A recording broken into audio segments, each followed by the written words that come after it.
Hello all, welcome back to the channel for another standard deck tech for March of the Machines. And in this format, we're going to discuss all for the green-white. For that is the Selesnya backup counters deck. This is another user-submitted deck list from MTG Goldfish. And with the introduction of the new mechanic, it's called the backup.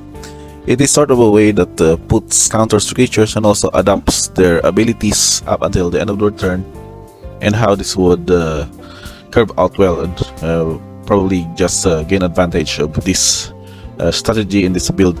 So we're going to check on this list. We have 3 artifacts, that is the new version of the Ozolith, 26 creatures, 2 enchantments with a tribute to the world tree, 4 planeswalkers, we have also 1 battle here, and 24 lands in total.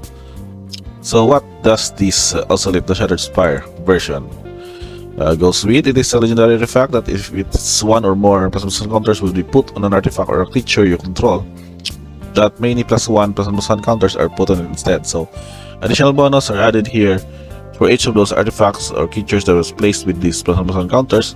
And also there's this ability that you can pay 1 in green, tap, put a counter on target artifact or creature you control, and the only drawback is that it is activated only as a sorcery. And of course there are instances where you need to cycle this in case there are multiple copies of this. So since this is a legendary artifact, you can just cycle the extra copies so that you can draw for your better creatures or your other added threats in this deck. So what this does and why adding these counters would really benefit you is that how this each of these creatures with backup goes with this ability.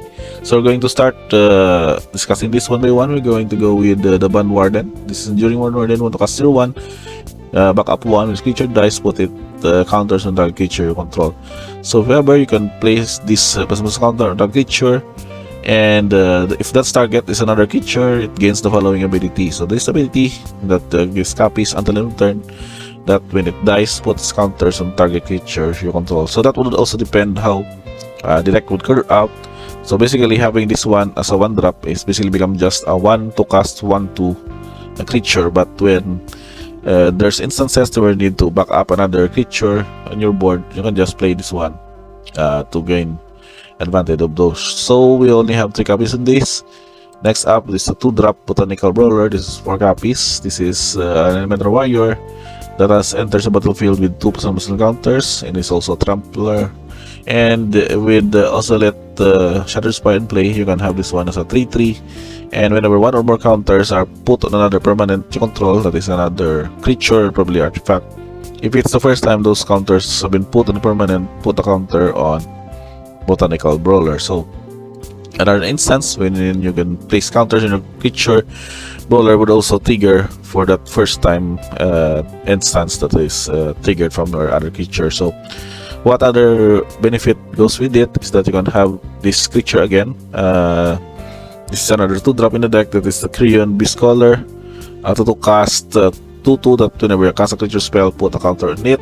So that's another instance of placing counters on your creatures.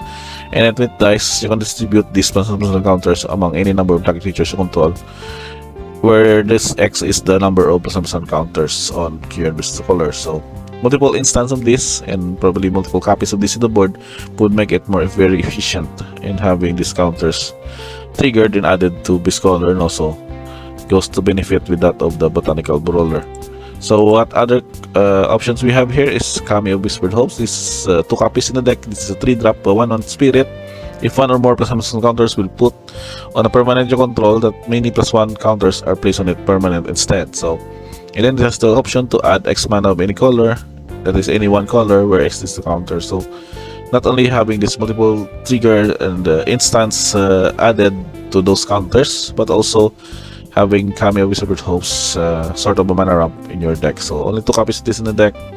And next up we also have this 3-drop Serpent Blade Assailant, backup 1 for 2/1, which can go with having to have another creature you control that is placed with this backup would have also this ability of Death Touch until the end of turn.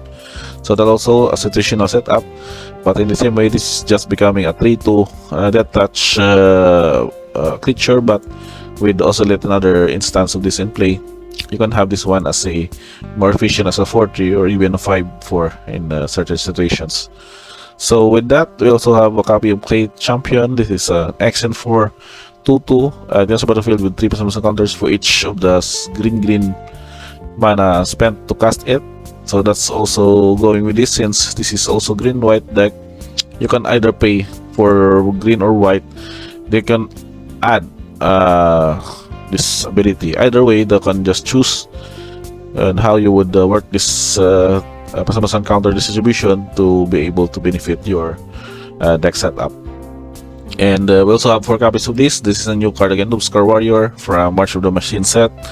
This ability with a backup 1 and trample and a 40 creature, but this whenever this instance of backup is placed on another creature, that creature gains this ability that when it deals combat damage to a player battle, look at that many cards from the top of your library and you can get a creature and land card out of it and put it in your hand. So another gas in a way that you can chain with this backup ability in order for you to just curve out and do damage at the same time, get a benefit by checking on a creature or land from the top card of the library equal to the cards revealed to that damage. So 4 copies of those, and also have 2 copies of Cigarette Pavilion. This is from Crimson Bow. As long as you put 1 or more personal counters on a creature this turn, it has lifelink and trample. So that's also this ability of the good mana sink in the late game. Target creature you control with personal counter, it gains trample and lifelink until the end of the turn. So another benefit ability, and also a good body per se because of a 4/4 creature in the setup. And last but not the least, this is also another 4 copies of this. I'm pretty sure I'm looking this one to be that of a potential creature now in the format, and this deck archetype would really fit to that setup. So Bonebringer Valkyrie is a 5 to cast 4/4, flying first strike lifelink with a backup 1.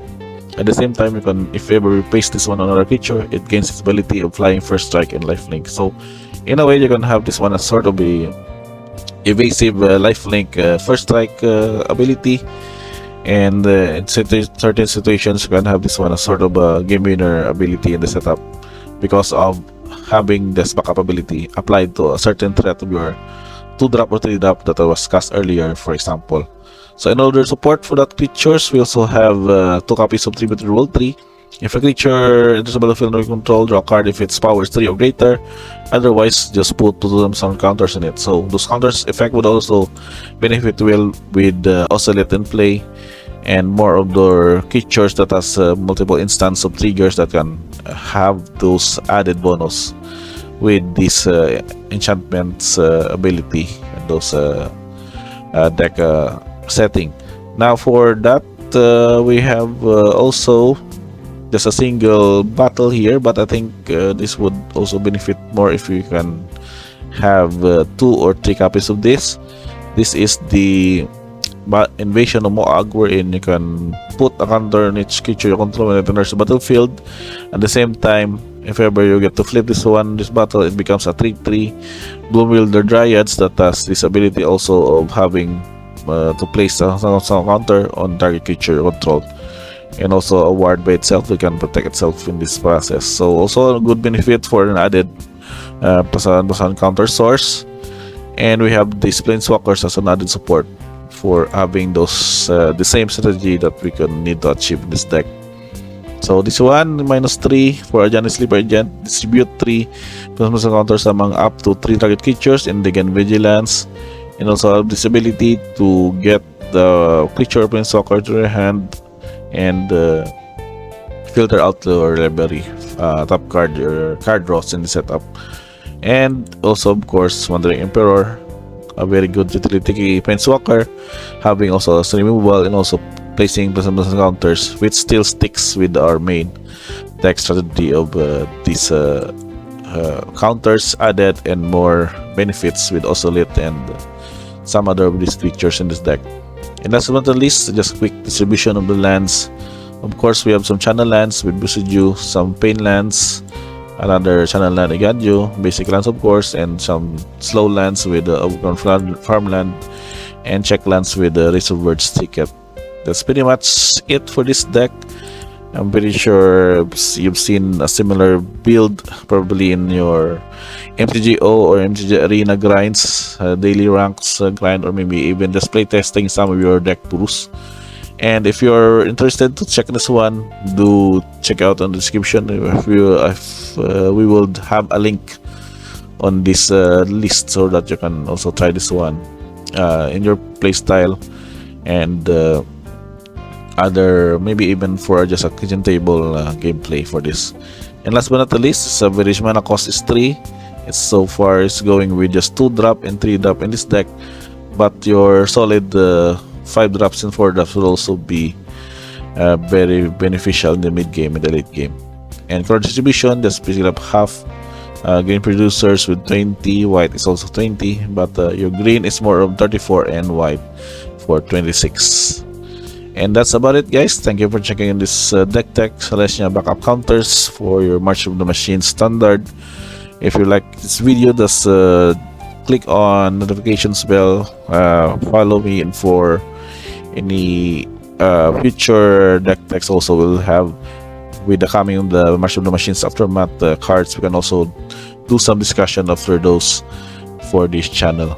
Again, thank you guys for checking this one, and see you on the next video.